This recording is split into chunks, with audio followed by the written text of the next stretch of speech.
Welcome back on the AM show. Time now for me to serve you my blunt thoughts. It's going to be brief but incisive. And this morning, I'll be talking to you about the baggage of the past and the promise of the future.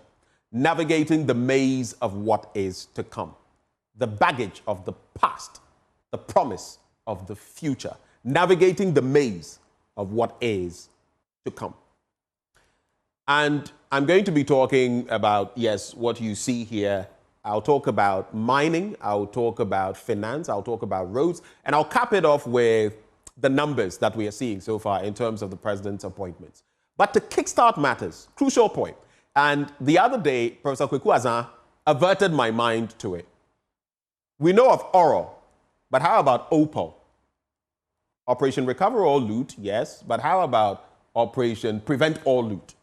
Oro must go in hand with Opal. That is what Professor Kweku Azan is saying, and I fully support him. As we deal with what's already done, that is oral, let's also see to it that what is not yet done remains undone. That is, the corruption that someone is thinking of, they can't do it in the first place because we put mechanisms in place to make it unattractive for people to even contemplate graft, aka stealing from the state.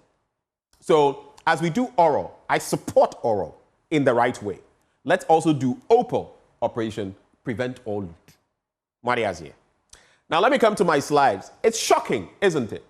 Because we've been talking about illegal mining and the effects, but isn't it shocking that even as we contemplate the recent skirmishes on Obuasi and others, that January 2025, we had complained about the number of licenses that had been given out by the Akufo-Addo administration, over 1,000. Guess what? In the window from January 1st to 6th, something interesting happened. But before I get there, how many licenses have been granted in January, just this month?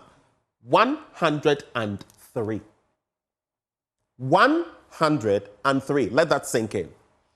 The small-scale licenses, 21, and we know what these do. Prospecting licenses, 8 of them.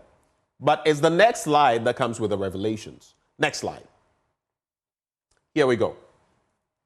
Now, licenses issued between the 1st to the 6th of January, that is before President Mahama was sworn in, 102. Out of the 103, I just pointed out, 103, right? 102 were given between the 1st and the 6th. In 6 days, we gave out 102. And since that time, after January the 19th, we have 1 license so far by this current administration. Why within this window, 102? What happened? Only God knows. But me, I put the information out. You do whatever you want with it. Now, the Obuasi clash casualties makes for sad reading. One person, even one Ghanaian life is crucial. Do you realize how with the Americans and others, even if one person is caught up somewhere in some country, they do everything to get that one person out. And so if we are losing 9 people in this skirmish, yes, if the stories we are being told are true, if they fired on the military, that's sad. But could we have avoided a casualty of 9?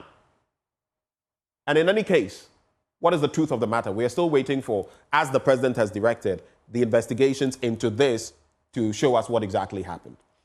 Those in critical condition so far, 4 of them, and our hearts go out to the families of the deceased, but we also pray that the 4 make it so that the death toll doesn't rise. But then you look at the CDD on development in mining communities, right? They are saying, 1, there's weak governance in mineral revenue management, and it's true. The governance structures are weak.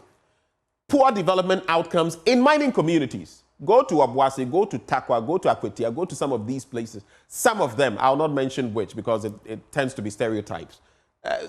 They look like ghost towns. They don't look like a place where a great mining resource like gold or diamonds are mined. What's happening to CSR, corporate social responsibility? What's happening to developing these communities? In South Africa, you are held to ransom to do some things in these communities. What is happening here? Insufficient royalty transfers for community development, tied to point 2, and 4, limited community participation in mining royalty utilization. All of these are things that this administration will have to deal with. And of course, we voted them in to deal with them, so they will have to deal with them. Now, if you go to the next slide, moving away from mining, an area tied to mining, roads and highways. And we have Honorable Agboja in the fray. This is what he's been saying in front of the Appointments Committee. The NPP government is leaving a minimum of 113 billion Ghana cedis in commitments. That certificate I'm paid as of today from the government of Ghana amounts to about 20 billion. And more worrying is that the interest on this is a staggering 113 million Ghana cedis. That is 665 million. That is the interest is 665 million on the 113 billion Ghana cedis due to the nature of the contracts. Why do I bring this up? Because, again, these certificates, when contractors come, of course, a lot of these contractors, what do? They go to a bank, get a pool of money. You've given me a contract. I execute the contract, get whatever I am paid. I get to pay off the bank, and the little I have left, well, little or more, I then use it to turn over and shore up my business and stay in business. If the government doesn't pay me, debt is accrued. And of course, these contracts also include clauses so that then you have an increment, right, on whatever principal has to be paid. And don't forget that they are also incurring debt at the bank. It's a vicious cycle. And we need to tackle it. We need to tame it. I wish the minister well in that regard, especially as he's now been sworn in. But staying there, the interest accrued on road sector debt is 375% annually. How can any country sustain this? 375%. It's unsustainable. It's like the ECG situation. If you go to the next slide, then you look at the controversy on the length of roads constructed. And some experts had always disputed some of the numbers that President Akufo-Addo and his team had been putting forward. What had they said? Francis Asensio-Boakye, who was Roads and Highways Minister right before, in the dying embers of the NPP's administration, he said 13,624 kilometers of road had been constructed or worked on. Governs Agboja, Roads and Highways Minister, says only 673 kilometers. Look at the difference. It's more than, let's say, almost 13,000 difference. But you see, in a country where we have the right structures, this wouldn't be a problem because it wouldn't be political. It would be that there are institutions in place. So if you lie, you can be exposed. But now, truth be told, whom do we believe? You decide. Next slide. Then you have Agboja once more. The principle is that you should spend more on the maintenance of your existing roads than building new roads. I agree here. We tend to want to do more. It's like Agenda 111. You've not dealt with Kolebu. You've not added on UGMC. Well, one thing was done there. But rather than shore up, we're always in a hurry to do something new. And what happens to the old that you've not even added up on or completed? Makes no sense. Now, it also says, per the records we have in terms of road maintenance, things have gone bad in the last 8 years. Well, Mr. Minister, now we can also look forward to you, and we hope you will live up to the mettle because the roads are still bad. Now, the agenda for roads and highways, according to the ministry, completion of abandoned critical roads, check. Implementation of electronic road tolls, check. Addressing road sector debt, check. Enhanced road maintenance. Like I said, Mr. Minister, we'll be following you keenly. But then you come to expenditure burden, wages, salaries, and social contributions. And this morning in the news review, I, together with my team, we were talking about it. How can you be spending 60% of what you get into your kitty on the public sector wages alone? Imagine it's a family, and for your family, 60% of the income you get maybe goes to just one end or one person, and you are 10 in the family, and only one person consumes 60%. What happens to the rest of you? That's exactly what we are doing here. 17.1 billion Ghana cedis.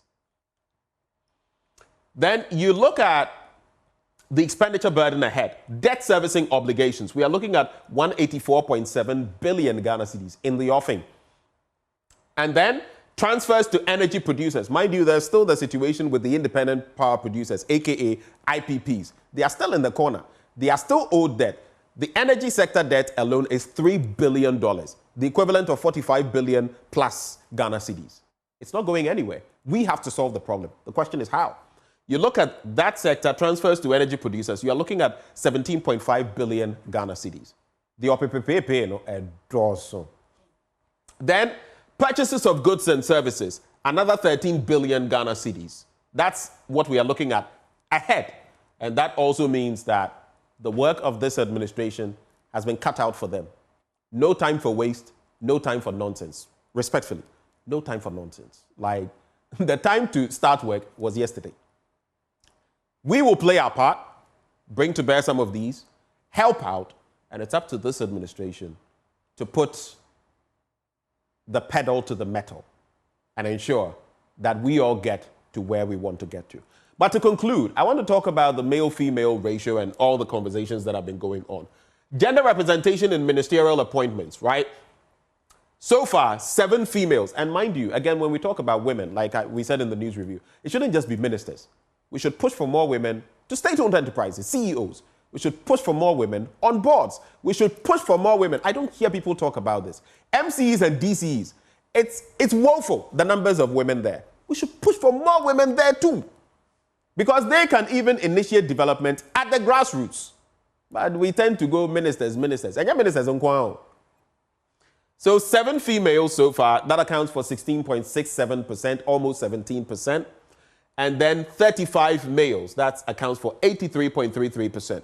But since the conversation has come up, and some people are creating the picture that, this and that, and why so few? Well, let's look at the data. What does it say? And this will be the very last one I look at. If you look at the trajectory since 1992, the share of women in parliament, and mind you, there's something else.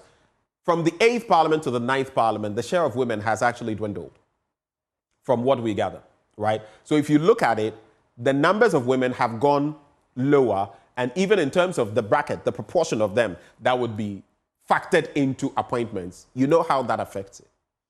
But in 1992, we had 8% of them in parliament. 1996, marginal increment, 9%. Same in 2000. Then in 2004, 11%. It wasn't bad. It fell again in 2008 to 9%. Rose back to 11% in 2012. Then we hit, at that time, a high of 14% in 2016. Then we hit another milestone, 15% in 2020. And now, where we are is another 15%, a little over 16%. If you look at 8% to 15%, you would say that's a 7 percentage point increment. But that is 1992 to 2024. We could do better. We could do like the Ethiopians have done. Parliament that is about 50% women. We can do much more, but it behoves the parties to create the mechanisms like they are doing so that women can pay less when they are filing, so that women can be encouraged to contest, because this environment is very aggressive, so that if a woman contests in a certain constituency and there's supposed to be a replacement, you field another woman so that we can have proper affirmative action. We don't need a bill before this can be done. The MPP and the NDC, you can do this, and the other parties. And we, as voters, must also come on board, because they can do all of this and field the women. If we don't vote for the women, they will not get there. Ghana for, you know me, it's up to the politicians and those in power to decide which way we go. We have the baggage of the past, yes, but there's a lot of promise for the future. How do we get there? Only God knows. My name is Benjamin Akako. Thank you for joining me for another hot, raw, undiluted, unadulterated installment of Blunt Thoughts. Stay with us. We still have a lot more action coming your way.